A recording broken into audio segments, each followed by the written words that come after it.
देवत्व की ओर लौटे विशेष रूप से प्रदर्शित। क्या हम समाज को कुत्तों के पास जाने से रोक सकते हैं? गॉडहिड पर वापस जनवरी 1977। कई पर्यवेक्षकों को लगता है कि भ्रष्टाचार इतना आम है और घोटाले लगभग मानक के साथ, समाज खराब तरीके से और बदतर हो रहा है। वास्तव में क्या हो रहा है और क्या करना है? इंडियाज भवंस जर्नल ने उनकी दिव्य कृपा एसी भक्तिवेदांत स्वामी प्रभुपाद का साक्षात्कार लिया। साक्षात्कारकर्ता: पहला प्रश्न यह है, क्या धर्म का प्रभाव कम हो रहा है, और यदि हाँ, तो क्या यह कारक भ्रष्टाचार में वृद्धि और नैतिक मूल्यों में व्यापक गिरावट के लिए जिम्मेदार है? श्री प्रभुपाद: हाँ, धर्म क्षीण हो रहा है। श्रीमद् भागवत 12.21 में इसकी भविष्यवाणी की गई है। तातस कनुदिन धर्म सत्यम सौकम दयाल कलेना बालिना राजन नंक्षति और बालम स्मृति। कलियुग झगड़े और पाखंड की वर्तमान उम्र में निम्नलिखित चीजें कम हो जाएंगी: धार्मिकता, सत्यता, स्वच्छता, दया, जीवन की अवधि, शारीरिक शक्ति और स्मृति। ये मानवीय संपत्तियां हैं जो इंसान को जानवर से अलग बनाती हैं।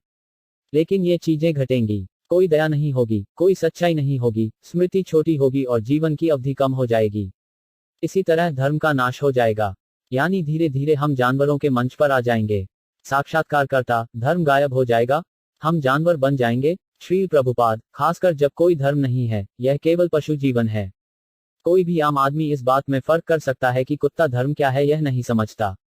कुत्ता भी एक जीवित प्राणी है, लेकिन वह भगवद गीता या श्रीमद् भागवत को समझने में रुचि नहीं रखता है। उसकी कोई दिलचस्पी नहीं है। आदमी और कुत्ते के बीच यही अंतर है, जानवर की कोई दिलचस्पी नहीं है। तो जब मनुष्य धर्म के प्रति उदासीन हो जाता है, तब वह पशु होता है। और पशु समाज में सुख या शांति कैसे हो सकती है? वे लोगों को जानवर के रूप में रखना चाहते हैं और वे एक संयुक्त राष्ट्र बना रहे हैं। यह कैसे संभव है? United animals, society for United animals, ये बातें हो रही हैं। साक्षात्कारकर्ता: क्या आपको कोई आशान्वित संकेत दिखाई दे रहे हैं?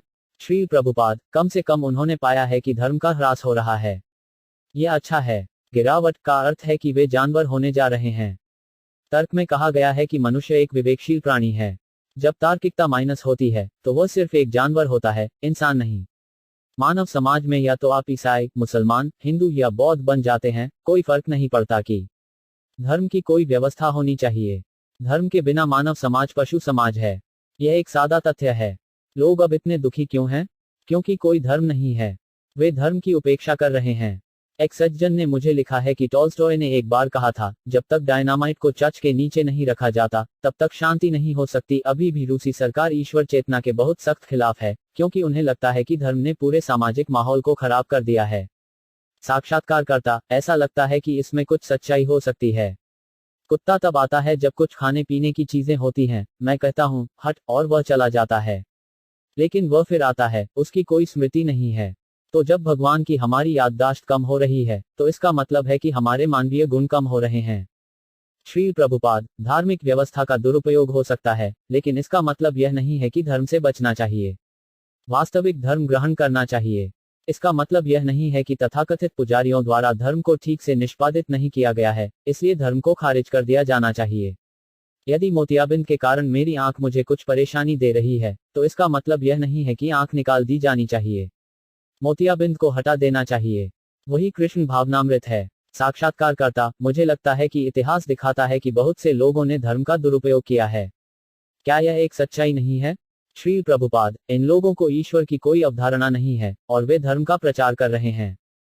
धर्म क्या है? धर्म का अर्थ है धर्मम तु सक्षत भगवत प्राणितम। धर्म का मार्ग सीधे सर्वोच्च भगवान द्वारा प्रतिपादित किया जाता है, भगवान का आदेश। उन्हें ईश्वर की कोई अवधारणा नहीं है। वे नहीं जानते कि ईश्वर क्या है और वे किसी धर्म को मान रहे हैं। यह कृत्रिम रूप से कब तक चल सकता है? यह खराब हो जाएगा। वह वर्तमान स्थिति बन गई है। उन्हें ईश्वर का पता नहीं है, तो उन्हें कैसे पता चलेगा कि ईश्वर का आदेश क्या है? धर्म का अर्थ है ईश्वर का आदेश। उदाहरण के लिए, कानून का अर्थ है राज्य की व्यवस्था। राज्य नहीं है तो व्यवस्था कहाँ है? हमें भगवान कृष्ण की स्पष्ट अवधारणा मिली है और वह अपना आदेश दे रहा है और हम इसे स्वीकार करते हैं। यह स्पष्ट धर्म है। यदि कोई ईश्वर नहीं है, कोई ईश्वर की अवधारणा नहीं है, कोई ईश्वर का आदेश नहीं है, तो धर्म कहाँ है? सरकार नहीं तो कानून कहाँ है? साक्षात्कारकर्ता: ठीक है, कोई कानून नहीं होगा। यह एक अवैध समाज होगा। श्री प्रभुपाद: डाकू, हर कोई एक डाकू है जो धर्म की अपनी मनगढ़ंत प्रणाली का निर्माण करता है। यही हो रहा है। जरा पूछिए किसी भी धार्मिक व्यवस्था में भगवान के बारे में उनकी क्या अवधारणा है? क्या कोई स्पष्ट रूप से बता सकता है? कोई नहीं बता सकता। लेकिन हम तुरंत कहेंगे, वेनम क्वानंतम अरविंद दल्यात्कसम बढ़ावत्मसम असीतम बुदा सुंदरगम कंदरपा कोटि कामिनी अविस्सा शोभम गोविंदम आदि पुरुषम तम अहम भजामि। मैं गोविंदा की पूजा करता हूँ, आदिकालीन भगवान, जो अपनी बांसुरी बजाने में माहिर हैं, जिनकी खिलती हुई आंखें कमल की पंखुड़ियों की तरह हैं, जिनके सिर पर मोर के पंख लगे हैं, जिनकी सुंदरता की आकृति नीले बादलों के रंग से रंगी हुई है, और जिनकी अद्वितीय सुंदरता लाखों कामदेवों को आकर्षित करती है। ब्रह्म संहिता 5.30।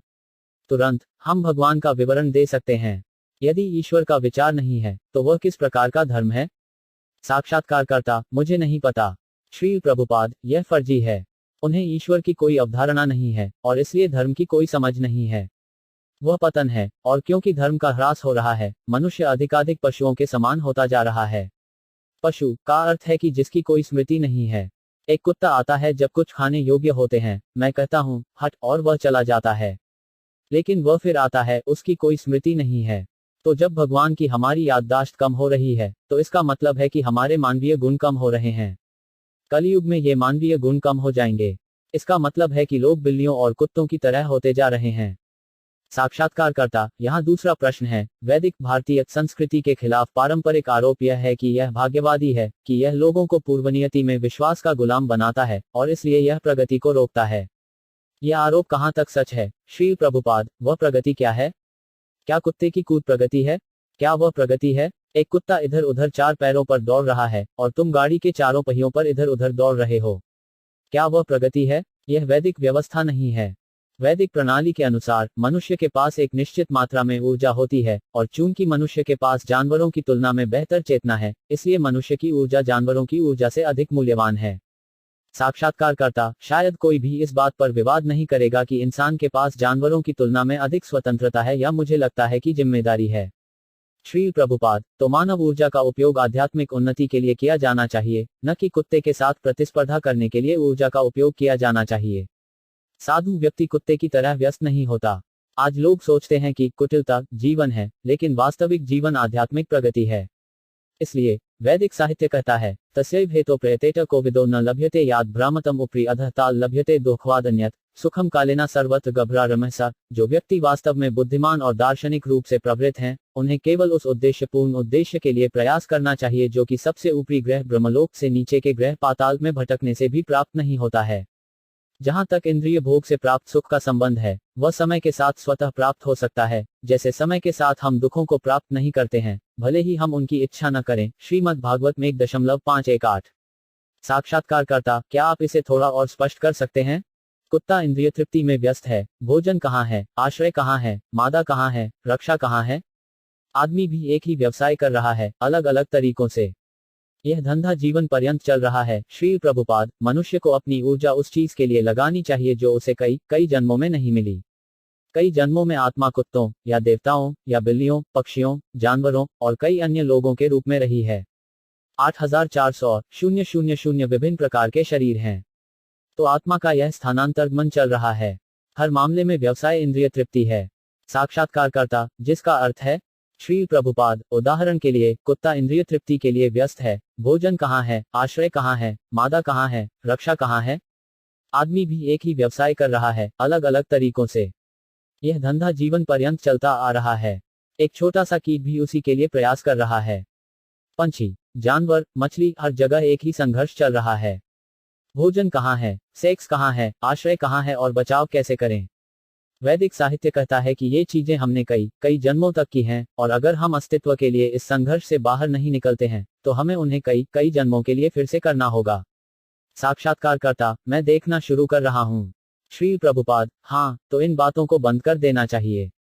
इसलिए प्रहलाद महाराज यह कथन करते हैं, सुखम ऐन्द्रियाकम दैत्य देह योगेना देहिन सर्वत्र लभ्यते दैवद यथा दोखयातनाता।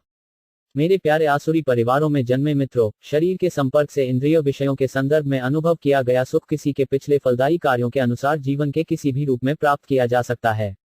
ऐसा सुख बिना प्रयास के स्वतः ही प्राप्त हो जाता है, जैसे हमें कष्ट मिलता है। श्रीमद् भागवत 7.63। कुत्ते को शरीर मिला है और मुझे शरीर मिला है, तो मेरी सेक्स खुशी और कुत्ते की सेक्स खुशी कोई अंतर नहीं है। कामवासना से जो आनंद मिलता है वही आनंद है। एक कुत्ता सबके सामने सड़क पर सेक्स का आनंद लेने से डरता नहीं है, और हम इसे छिपाते हैं। बस इतना ही। लोग सोच रहे हैं कि एक अच्छे अपार्टमेंट में सेक्स का आनंद लेना उन्नत है। हालांकि यह उन्नत नहीं है, और वे इस तथाकथित उन्नति के लिए कुत्ते की दौड़ लगा रहे हैं। लोग यह नहीं जानते कि जिस प्रकार के शरीर को प्राप्त किया है, उसके अनुसार सुख पहले से ही जमा है। साक्षात्कारकर्ता, आपका क्या मतलब है? खुशी पहले ही जमा हो चुकी है। श्री प्रभुपाद, इसे नियति कहते हैं। सूअर को एक निश्चित प्रकार का शरीर मिला है और उसका खाने योग्य मल है, आप इसे बदल नहीं सकते। सूअर को हलवा, मक्खन में भुना हुआ गेहूं से बनी मिठाई खाना पसंद नहीं होगा। यह संभव नहीं है, क्योंकि उसके पास एक विशेष प्रकार का शरीर है, उसे उसी तरह खाना चाहिए। क्या कोई वैज्ञानिक सूअर के जीवन स्तर में सुधार कर सकता है? साक्षात्कारकर्ता, मुझे इसमें संदेह है।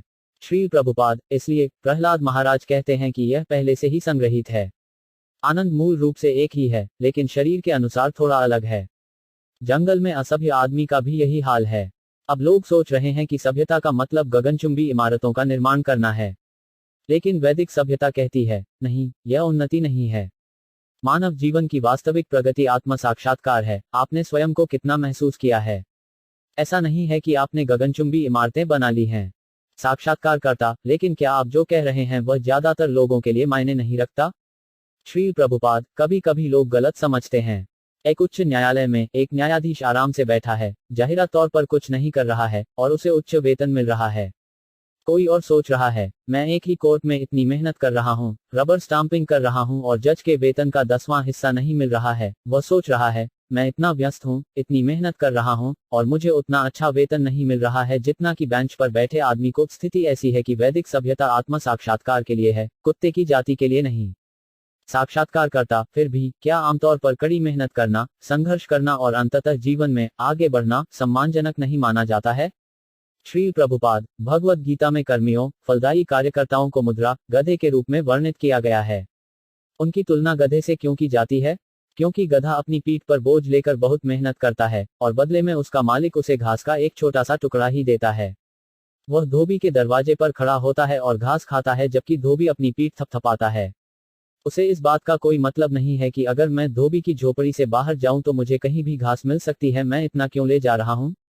साक्षात्कारकर्ता, इससे कुछ ऐसे लोगों की याद आती है जिन्हें मैं जानता हूं। कोई धर्म नहीं है, बस एक कुत्ते की दौड़ है। कुत्ता 4 पैरों पर दौड़ रहा है और आप 4 पहियों पर दौड़ रहे हैं बस। और आप सोचते हैं कि चौपहिया दौड़ सभ्यता की उन्नति है। श्री प्रभुपाद, फलदायी कार्यकर्ता ऐसा ही होता है। वह कार्यालय में बहुत व्यस्त है, और यदि आप उसे देखना चाहते हैं तो वह कहेगा, मैं बहुत व्यस्त हूं। तो आपके इतने व्यस्त होने का परिणाम क्या है? वह टोस्ट के 2 टुकड़े और 1 कप चाय लेता है। और इस उद्देश्य के लिए आप इतने व्यस्त हैं? वह नहीं जानता कि वह व्यस्त क्यों है। वही खातों में वह पाएगा कि शेष $1 मिलियन था और अब यह 2 मिलियन हो गया है। वह उससे संतुष्ट है, लेकिन वह केवल टोस्ट के 2 टुकड़े और 1 कप चाय लेगा, और फिर भी वह बहुत मेहनत करेगा। कर्मी का यही अर्थ है। गधे, जीवन में बिना किसी उद्देश्य के गधों की तरह काम करना। लेकिन वैदिक सभ्यता अलग है। आरोप सही नहीं है, वैदिक सभ्यता में लोग आलसी बिल्कुल नहीं हैं।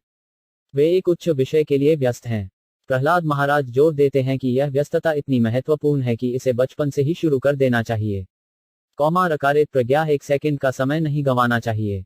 यही वैदिक सभ्यता है। गधे देखते हैं, ये लोग मेरी तरह काम नहीं कर रहे हैं, कुत्तों और गधों की तरह, और वे समझते हैं कि हम बच रहे हैं। हाँ, अपने निष्फल प्रयास से बचना। वैदिक सभ्यता आत्म साक्षात्कार के लिए है। साक्षात्कारकर्ता, क्या आप हमें और अधिक जानकारी दे सकते हैं कि वैदिक सभ्यता कैसी है? श्री प्रभुपाद, वैदिक सभ्यता वर्णाश्रम प्रणाली से शुरू होती है। वर्णाश्रम व्यवस्था में यह व्यवस्था है, ब्राह्मण, बुद्धिजीवी, सलाहकार, क्षत्रिय, प्रशासक, वैश्य, व्यापारी, किसान, शूद्र, कार्यकर्ता, ब्रह्मचारी, छात्र, गृहस्थ, वानप्रस्थ, सेवानिवृत्त, विवाहित लोग और सन्यासी। अंतिम लक्ष्य यह है कि परम भगवान कृष्ण की पूजा की जानी चाहिए। तो यदि आप कृष्ण की पूजा करते हैं, तो आप अपने सभी व्यावसायिक कर्तव्यों को पूरा करते हैं, या तो ब्राह्मण, क्षत्रिय, वैश्य, शूद्र, ब्रह्मचारी, कुछ भी। इसे तुरंत ले लो, कृष्ण भावनामृत को ले लो। यह इतना महत्वपूर्ण है। साक्षात्कारकर्ता, यदि लोगों को वास्तव में एक ऐसी जीवन शैली के बारे में पता था जो अधिक प्राकृतिक, अधिक संतोषजनक थी, तो समस्या क्या होगी? जैसा कि आप कहते हैं, वे वास्तव में इसे ले लेंगे। श्री प्रभुपाद, लेकिन क्योंकि वे नहीं जानते, इसलिए कोई धर्म नहीं है, बस एक कुत्ते की जाति है। कुत्ता 4 पैरों पर दौड़ रहा है और तुम 4 पहियों पर दौड़ रहे हो बस। और आप सोचते हैं कि चौपहिया दौड़ सभ्यता की उन्नति है। इसलिए आधुनिक सभ्यता को व्यावहारिक रूप से कुछ भी नहीं करने के लिए कहा जाता है। नियति से जो कुछ भी प्राप्त होता है, वह कहीं से भी प्राप्त होता है। बल्कि कृष्ण भावनामृत को अपनाएं। उदाहरण प्रहलाद महाराज द्वारा दिया गया है कि आप कुछ भी अरुचिकर नहीं चाहते हैं और फिर भी वह आप पर आ जाता है। इसी तरह भले ही आप उस सुख की इच्छा न करें जो आपकी किस्मत में है, यह आप पर आएगा। आपको भौतिक सुख के लिए अपनी ऊर्जा बर्बाद नहीं करनी चाहिए। आपको भाग्य से अधिक भौतिक सुख नहीं मिल सकता। साक्षात्कारकर्ता, आप इसके बारे में इतने आश्वस्त कैसे हो सकते हैं? श्री प्रभुपाद, मैं इस पर कैसे विश्वास करूं? क्योंकि आप न चाहते हुए भी कुछ कष्टदायी स्थिति प्राप्त कर लेते हैं। उदाहरण के लिए, राष्ट्रपति कैनेडी की मृत्यु अपने ही देशवासी के हाथों हुई। यह कौन चाहता था और क्यों आया? वह एक महान व्यक्ति था, वह बहुतों द्वारा संरक्षित था और फिर भी उसे मारा जाना तय था। आपकी रक्षा कौन कर सकता है? अतः यदि प्रारब्ध द्वारा मुझ पर कष्टदायी स्थिति आ जाए, तो दूसरी स्थिति, विपरीत अंक सुख भी आ जाएगी। मैं इस सुधार के लिए अपना समय क्यों बर्बाद करूं? मुझे इस्तेमाल करने दो। कृष्ण भावनामृत के लिए मेरी ऊर्जा। वही बुद्धिमान है। आप अपने भाग्य की जांच नहीं कर सकते। प्रत्येक व्यक्ति को एक निश्चित मात्रा में सुख और एक निश्चित मात्रा में कष्ट का अनुभव होगा। कोई भी निरंतर आनंद का आनंद नहीं ले रहा है। यह संभव नहीं है। जिस प्रकार आप अपने जीवन की व्यथित स्थिति की जांच नहीं कर सकते, उसी तरह आप अपने जीवन की खुशहाल स्थिति की जांच नहीं कर सकते। यह स्वतः ही आ जाएगा। इसलिए इन चीजों के लिए अपना समय बर्बाद न करें, बल्कि आपको अपने समय का उपयोग कृष्ण भावनामृत में आगे बढ़ने के लिए करना चाहिए। साक्षात्कारकर्ता, क्या कृष्ण भावना भावित व्यक्ति प्रगति के लिए प्रयास नहीं करेगा? श्री प्रभुपाद, बात यह है कि यदि आप प्रगति के लिए व्यर्थ प्रयास करते हैं, तो उसका क्या उपयोग है? अगर यह सच है कि आप अपना भाग्य नहीं बदल सकते, तो इसका क्या फायदा? हम जितने सुख दुख में हैं, उससे हम संतुष्ट रहेंगे। वैदिक सभ्यता ईश्वर की प्राप्ति के लिए है। मुद्दा यह है, आप अभी भी भारत में पाएंगे कि महत्वपूर्ण त्योहारों के दौरान लाखों लोग गंगा में स्नान करने के लिए आते हैं, क्योंकि वे रुचि रखते हैं कि कैसे मुक्ति मिले। वे आलसी नहीं हैं। वे गंगा में स्नान करने के लिए हजारों मील, 2000 मील दूर जा रहे हैं। वे आलसी नहीं हैं, लेकिन वे कुत्ते की दौड़ में व्यस्त नहीं हैं, बल्कि वे बचपन से ही आत्म साक्षात्कार बनने की कोशिश में व्यस्त हैं। कौमार एकेरेट प्रजनो धर्मन भगवत नेहा। वे इतने व्यस्त हैं कि वे बचपन से ही व्यवसाय शुरू करना चाहते हैं। तो यह सोचना गलत है कि वे आलसी हैं। साक्षात्कारकर्ता, तो फिर यह प्रश्न उठ सकता है कि यदि नियति की जांच नहीं की जा सकती है, तो क्यों ना हर नवजात शिशु को एक जानवर की तरह इधर उधर भागने दिया जाए, और जो उसके साथ होना तय है, वही होगा? श्री प्रभुपाद, नहीं, लाभ यह है कि आप उसे आध्यात्मिक रूप से प्रशिक्षित कर सकते हैं। इसलिए कहा गया है, तस्यैव हेतोः प्रयतेत कोविदा। आत्म साक्षात्कार के लिए आपको अपनी ऊर्जा लगानी चाहिए। अहेतुक्य प्रतिहत भक्ति सेवा कृष्ण भावनामृत की जांच नहीं की जा सकती। जिस प्रकार भौतिक भाग्य को रोका नहीं जा सकता, उसी प्रकार आध्यात्मिक जीवन में आपकी उन्नति को रोका नहीं जा सकता है यदि आप इसके लिए प्रयास करते हैं। दरअसल कृष्ण भाग्य बदल देंगे, लेकिन केवल अपने भक्त के लिए। वे कहते हैं, अहम तवम सर्व पपैभ्योमोक्षयामि। भगवद गीता 18.66। मैं आपको पापपूर्ण गतिविधियों की सभी प्रतिक्रियाओं से सभी सुरक्षा प्रदान करूंगा। उदाहरण के लिए, यदि किसी को कानून अदालत द्वारा फांसी दिए जाने की निंदा की जाती है, तो कोई भी इसकी जांच नहीं कर सकता है। यहां तक वही जज जिसने यह फैसला सुनाया है, इसकी जांच नहीं कर सकता। लेकिन अगर प्रतिवादी राजा की दया के लिए भीख मांगता है, जो सभी कानूनों से ऊपर है, तो राजा उसकी जांच कर सकता है। इसलिए हमारा काम कृष्ण को समर्पण करना है। और अगर हम कृत्रिम रूप से आर्थिक विकास से अधिक खुश रहना चाहते हैं, तो यह संभव नहीं है। इतने सारे पुरुष इतनी मेहनत कर रहे हैं, लेकिन क्या इसका मतलब यह है कि हर कोई हेनरी फोर्ड या रॉकफेलर बन जाएगा? हर कोई अपनी तरफ से पूरी कोशिश कर रहा है। मिस्टर फोर्ड की नियति एक अमीर आदमी बनना था, लेकिन क्या इसका मतलब यह है कि हर दूसरा आदमी जिसने फोर्ड की तरह कड़ी मेहनत की है, वह भी फोर्ड की तरह एक अमीर आदमी बन जाएगा? नहीं, यह व्यवहारिक है। केवल गधे या कुत्ते की तरह मेहनत करने से आप अपना भाग्य नहीं बदल सकते, लेकिन आप उस ऊर्जा का उपयोग अपनी कृष्ण भावनामृत में सुधार के लिए कर सकते हैं। साक्षात्कारकर्ता, वास्तव में कृष्ण भावनामृत क्या है? क्या आप हमें और बता सकते हैं? श्री प्रभुपाद, भगवान से कैसे प्रेम करें, यही कृष्ण भावनामृत है। यदि आपने ईश्वर से प्रेम करना नहीं सीखा है, तो आपके धर्म का क्या अर्थ है? जब आप वास्तव में ईश्वर के प्रेम के मंच पर होते हैं, तो आप ईश्वर के साथ अपने संबंध को समझते हैं कि मैं ईश्वर का अंश हूं। तब तुम पशु के प्रति भी अपना प्रेम बढ़ाते हो। यदि आप वास्तव में ईश्वर से प्रेम करते हैं, तो कीट के प्रति आपका प्रेम भी है। आप समझते हैं, इस कीट का एक अलग शरीर है, लेकिन वह भी मेरे पिता का अभिन्न अंग है, इसलिए वह मेरा भाई है। तब आप बूचड़खाने का रख रखाव नहीं कर सकते। यदि आप एक बूचड़खाने का रखरखाव करते हैं और मसीह के आदेश की अवज्ञा करते हैं, तो हत्या नहीं करेगा, और आप खुद को ईसाई या हिंदू घोषित करते हैं, तो यह धर्म नहीं है। तब यह केवल समय की बर्बादी है, क्योंकि आप भगवान को नहीं समझते हैं, आपके पास भगवान के लिए कोई प्यार नहीं है, और आप अपने आप को किसी संप्रदाय के तहत लेबल कर रहे हैं, लेकिन कोई वास्तविक धर्म नहीं है। पूरी दुनिया में यही चल रहा है। साक्षात्कारकर्ता, हम स्थिति को कैसे ठीक कर सकते हैं? श्री प्रभुपाद, कृष्ण भगवान के सर्वोच्च व्यक्तित्व हैं। यदि आप स्वीकार नहीं करते हैं कि कृष्ण सर्वोच्च सत्ता है, तो समझने की कोशिश करें। वह है शिक्षा, कोई सर्वोच्च है, कृष्ण भारतीय नहीं है, वह भगवान है। जैसे भारत में सूरज पहले उगता है, लेकिन इसका मतलब यह नहीं है कि सूर्य भारतीय है, वैसे ही कृष्ण भारत में प्रकट हुए, अब वे इस कृष्ण भावनामृत आंदोलन के माध्यम से पश्चिमी देशों में आए हैं। साक्षात्कारकर्ता, हरे कृष्णा। श्री प्रभुपाद, हरे कृष्ण।